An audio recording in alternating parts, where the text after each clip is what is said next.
Ini merupakan sebuah pencerahan dan mudah-mudahan bisa menenangkan sedikit hati dan pikiran kalian yang mungkin hari ini belum mampu melakukan pembayaran.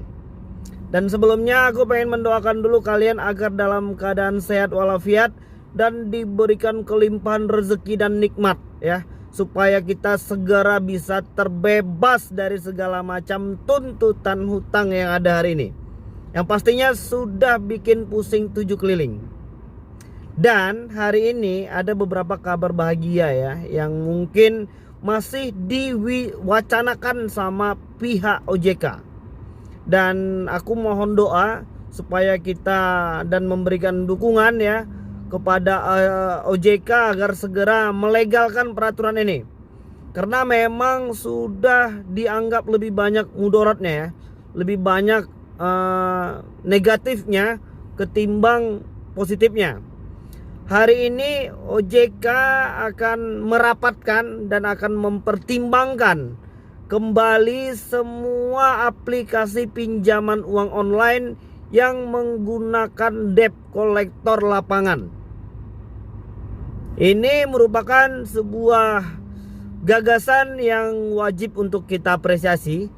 Dan aku mendukung sepenuhnya OJK agar segera merapikan semua aplikasi pinjol yang nakal, yang sudah membuat getar-getir masyarakat kita hari ini karena habis-habisan mendapatkan teror dan intimidasi ya. Jadi OJK hari ini sedang mewacanakan atau merencanakan untuk semua aplikasi pinjol tidak boleh lagi menggunakan debt collector lapangan. Karena OJK menganggap aplikasi pinjol yang menggunakan debt collector lapangan itu semuanya outsourcing. Jadi kenapa OJK memilih untuk tidak memperbolehkan lagi aplikasi pinjol menggunakan debt collector lapangan? Karena mereka hanya kontrak lepas ya. Jadi mereka outsourcing.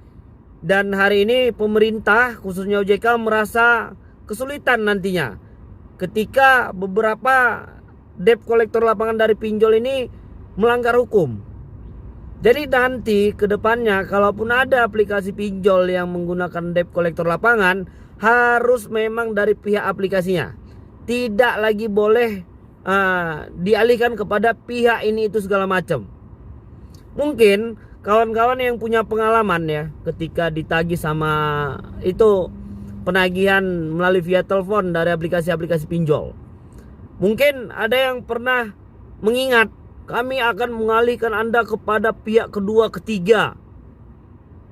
Jadi kita bingung nih sebenarnya setelah ditagih ya, mungkin dengan bahasa yang halus pertamanya ya, dan kedua nanti akan dialihkan lagi yang kasar-kasar, dan yang ketiga untuk yang punya debt collector lapangan mungkin akan mendatangi kita ke lokasi sesuai yang ada di KTP.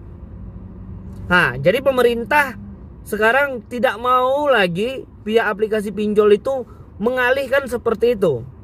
Jadi kalau mereka memang mau jemput, mereka mau menggunakan debt collector lapangan, harus dari aplikasi tersebut. Jadi ketika nanti pihak debt collector lapangan itu melakukan pelanggaran hukum, maka OJK langsung bisa menindaklanjut pihak aplikasi tersebut. Ya, dan hari ini sepertinya masih banyak ya teman-teman yang baru saja terjebak ya. Kalian tidak sendirian, dan hari ini permasalahan ini semoga bisa cepat segera teratasi ya. Itu terbukti dari banyaknya aplikasi pinjol yang hari ini sudah semakin berkurang. Dan beberapa peraturan-peraturan pemerintah hari ini sudah memang benar-benar cukup mengikat aplikasi pinjol.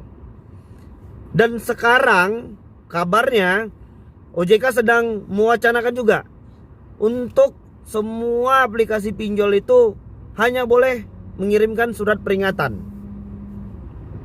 Jadi udah gak boleh lagi memakai intimidasi, teror, ini itu segala macam. Jadi kalau nanti teman-teman mungkin ada beberapa sebagian yang sudah punya pengalaman pernah dikirimin surat cinta dari aplikasi pinjol, ya nanti kedepannya akan juga semuanya seperti itu. Jadi gimana dong Bang? Wah, tambah bagus kalau seperti itu. Tambah bagus di sini maksudnya ya kita kalau memang dikirimin surat sama Pak Pos ya udah terima aja, berupa bersifat pemberitahuan. Jadi hari ini mudah-mudahan masih banyak terus ya perubahan-perubahan yang memang benar-benar bisa menguntungkan masyarakat kita. Dan masyarakat ini harus benar-benar bisa menerima manfaat dari aplikasi pinjol tersebut. Dan ayo sama-sama kita suarakan agar bunga dari aplikasi pinjol ini terus menurun ya. Jadi kalau nanti seandainya hal ini terjadi, ini merupakan sebuah ya keuntungan juga buat kita ya. Jadi kalau ada yang ngasih surat via aplikasi pinjolnya ngirimin surat ya udah bagus ya. Dan menurut prediksi gua sih ya, setelah beberapa waktu kemarin ya, OJK juga menetapkan untuk semua aplikasi pinjol itu harus punya modal 25 miliar. Jadi kalau pinjol abal-abal itu udah pasti minggir. Apalagi yang nggak punya ini ya, yang nggak punya modal sebesar itu bakal akan tereliminasi secara otomatis. Jadi mereka ini bakal cari lagi nih investor-investor untuk bisa menanamkan saham dan modalnya di aplikasi pinjol tersebut. Dan alhamdulillahnya hari ini banyaknya peraturan-peraturan yang sudah mengikat ya, membuat aplikasi pinjol hari ini ya harus berpikir dua kali. Kalau mereka tidak mau nasabahnya lari, kalau mereka masih mau terus berkembang, maka mereka harus melakukan banyak perubahan di aplikasi mereka. Misalnya dari segi bunga, dari segi cara penagihan. Hari ini banyak keluhan dari teman-teman itu, pinjol ini masalahnya di bagian penagihan ya. Kalau untuk yang ilegal, yang tidak terdaftar itu udah pasti dari segi bunga, cara mereka menagih, dan banyaklah yang sebenarnya hari ini masih terus bakal dikejar sama pihak kepolisian ya. Pak Kapolri nggak main-main ya. Ini terbukti dari banyaknya aplikasi-aplikasi pinjol ilegal yang hari ini sudah ditangkap, tapi memang masih aja ada ya. Dan ini merupakan kesempatan juga buat teman-teman agar segera memberikan informasi.